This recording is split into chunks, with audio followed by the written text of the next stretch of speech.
Na verdade, queridos, o livro de Josué, o que você precisa compreender sobre ele? Tá? Ele é um diário de guerra, sim. O livro de Josué é um diário de guerra. Então, você vê Josué, então, recebendo o bastão de Moisés, da liderança do povo, com o seguinte objetivo e desafio de adentrar a terra prometida e conquistando os povos. Ele tem muita clareza que ele não pode fazer isso, por mais que ele é um general, um soldado habilidoso, um comandante habilidoso. É impossível se fazer isso sozinho, sem a ajuda de Deus, então sem a obediência às táticas e estratégias de Deus. Então aqui é o desafio de conduzir esse povo nessa conquista, né, desses territórios. Tá? Então vamos lá, nós estamos no capítulo 11, vamos ler então Josué capítulo 11, pastor. 11, vamos lá. Quando Jabim, rei de Azor, soube disso, enviou uma mensagem a Jobabe, rei de Madom, aos reis de Sinrom e Acazef, e aos reis do norte que viviam nas montanhas, na Arabá, ao sul, de Quinerete, na Cefelá e em Nafote Dora, a oeste. Aos cananeus a leste e a oeste, aos amorreus, aos hititas, aos fariseus e aos jebuseus nas montanhas, e aos heveus do sopé do Hermon, na região de Mispa. Saíram com todas suas tropas, um exército imenso, tão numeroso como a areia da praia, além de ser um grande número de cavalos e carros. Todos esses reis se uniram e acamparam junto às águas de Merom para lutar contra Israel. Então, só para você lembrar, tá? Esses reis todos, esses povos todos aqui, né? Por que eles se juntaram, pastor? Isso, por quê, né? Qual foi o motivo? Lembra que no capítulo 10 nós vimos lá que alguns reis, 5 reis, mais alguns outros se juntaram para vir contra os gibeonitas. Contra os gibeonitas. E pelos gibeonitas ter aliança com o povo de Israel, eles pediram ajuda. Socorro. E Israel para Josué foi socorrê-los com a permissão de Deus. Com a permissão de Deus, isso é importante lembrar. Deus concedeu a vitória. Aqueles reis foram pegos, mortos. Lembra que eles se esconderam em cavernas, fecharam as cavernas? Isso. Daí pegaram as cavernas, foram a própria sepultura deles, né? Enfim, Deus deu vitória. Eles se esconderam, né? Isso. Quando se vê que aqui junta um monte de rei. Quando agora, na verdade são todos os povos, né, do norte, da região norte ali de Israel, ouvem falar do que aconteceu ali com aqueles reis que vieram. Israel ajudou eles? Agora então sim, vamos nos unir todos. Mandaram mensagem para todos. E vamos vir contra Israel. Agora contra Israel. Porque é o seguinte, esses caras ficaram perigosos. Esses caras, então assim, nós temos que derrotá-lo agora. Se coloca nessa situação. Você ajudou alguém a se livrar dos inimigos dele. Agora, não só os inimigos deles foram derrotados, agora outros inimigos se voltam agora contra você. E aqui você vê que dá uma dimensão desse exército. Porque fala você ajudou. Um exército imenso, né? É como a areia da praia. Porque você ajudou. Então você imagina a quantidade, né, de soldados, né? Fala de carros, fala de cavalos, números de cavalos que vinham agora contra Israel. Será que Israel teve medo? Será que Israel pereceu? Será que Israel sofreu dano como foi lá com Ai, como um pequeno povo? Vamos ver, vamos dar continuidade, vamos ver o que Deus fala para Israel.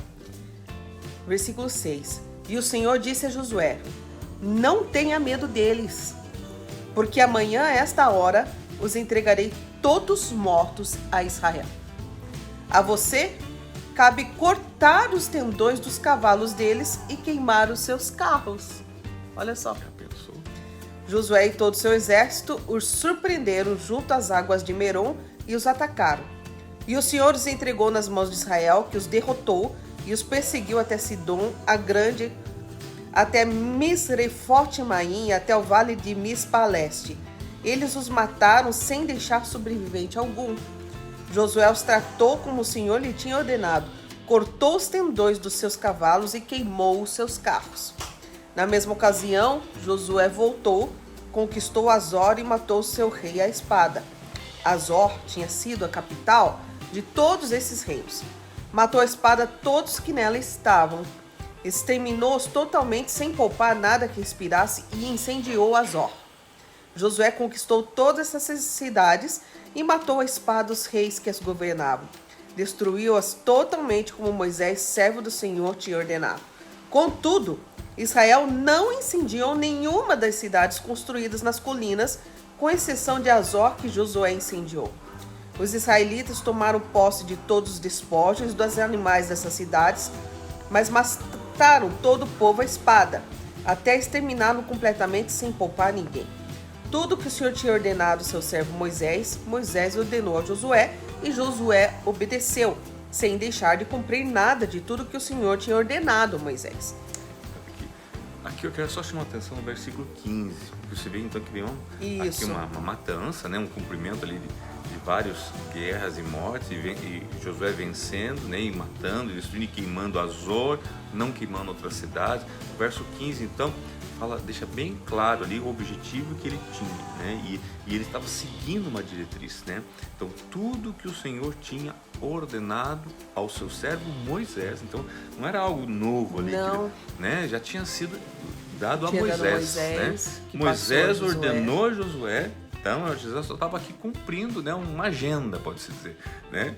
Josué obedeceu sem deixar de cumprir nada de tudo que o Senhor tinha ordenado a Moisés.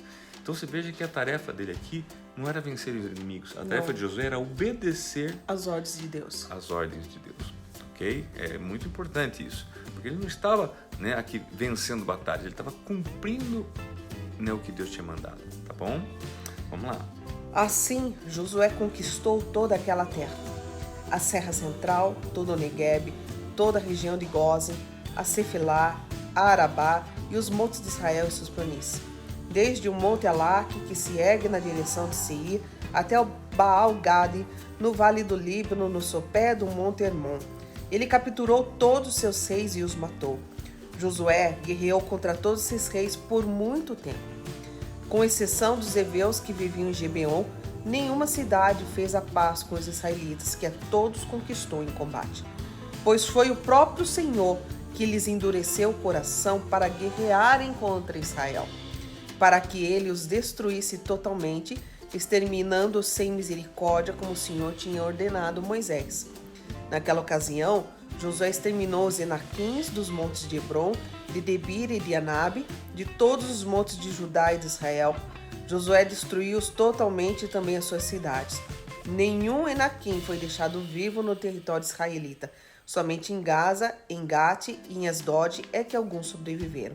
Foi assim que Josué conquistou toda a terra, conforme o Senhor tinha dito a Moisés, e deu-a por herança a Israel, repartindo entre as suas tribos, e a terra teve descanso da guerra. E a partir desse momento, então, a terra teve descanso da guerra. Né? Você vai ver depois no capítulo 12, tá? Vamos ver amanhã, foram ao todo 31 reis aqui. Mas, queridos, o que eu quero chamar a atenção nessa última parte, né? Que, com exceção de Gibeão, ainda você vê que os gibeonitas ainda aqui que se deram melhor, né? Ainda foi o que se deu bem. Os demais, a palavra do Senhor fala no verso 20 lá, que o próprio Senhor lhes endureceu o coração, para que viessem. Tá bem claro isso, né? Em batalha, né? Para guerrear contra Israel. No versículo 20, pois foi o próprio Senhor que lhes endureceu o coração para guerrearem contra Israel, para que ele os destruísse totalmente, exterminando sem misericórdia, como o Senhor tinha ordenado a Moisés. E o objetivo era que fossem exterminados mesmo. Era isso a vontade do Senhor. Volto a dizer, gente, para nós hoje, isso é uma coisa difícil até de compreender. Puxa, porque Deus quis exterminar todo um povo. Lembrando que isso aqui é um povo de descendência cananita, cananeus.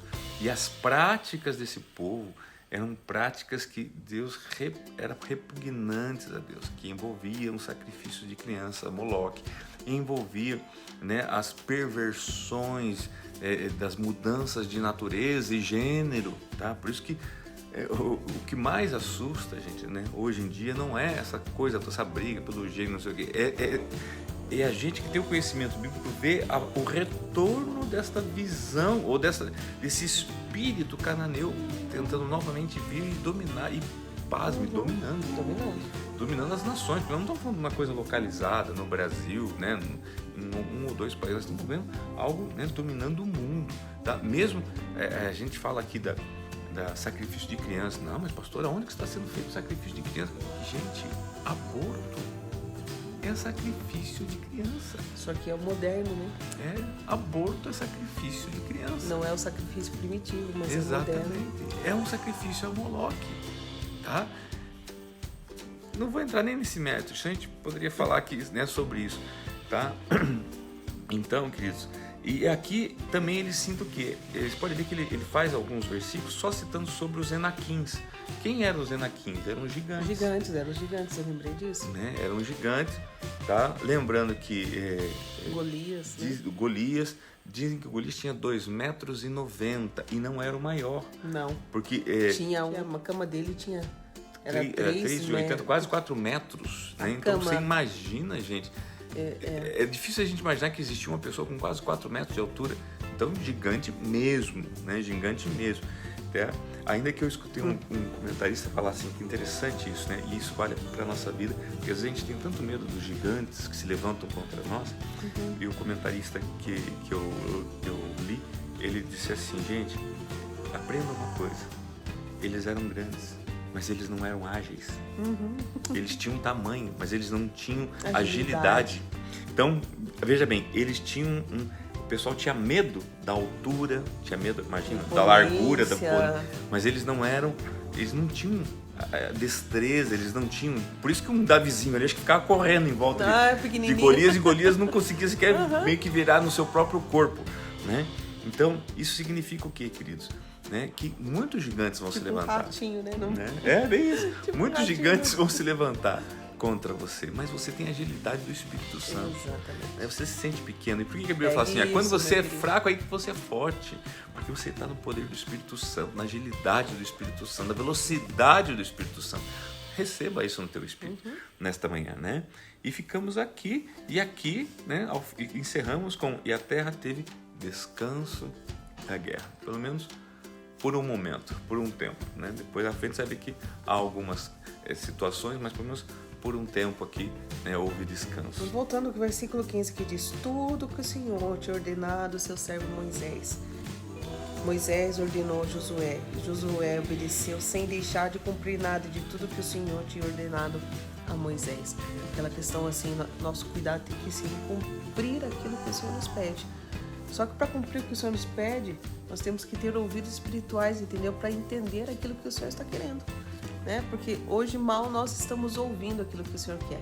Né? Naquele tempo as pessoas, elas paravam, né? Moisés tirava um tempo para ouvir o que Deus queria. Josué também. Em tudo consultava Deus, mas não é aquela coisa assim, eu oro aqui, tipo assim, pronto, não, agora eu já vou fazer alguma coisa. Não, consultava e esperava aquilo que o Senhor ia dizer, e assim cumpria, e assim fazia. É assim que nós deveríamos estar praticando hoje também. É verdade, né? E, queridos, como, né, lembrando aqui as palavras, né, da profeta Regina, ser filho obediente, né? Isso que a professora acabou de dizer, obedecer. Né? Que a nossa preocupação, mais do que estar pronto para a guerra, é ser filho obediente, porque Deus dá a vitória das guerras, né? Mas para obedecer, eu preciso saber o que Ele quer. Exatamente. Não adianta eu achar obedecer que sei o que Ele quer. Exato. Para isso, proximidade, procure mesa, saber o que comunhão, né? E juntos conseguimos mais fácil. Juntos somos mais fortes. Somos um corpo em Cristo. Amém? Que Deus abençoe.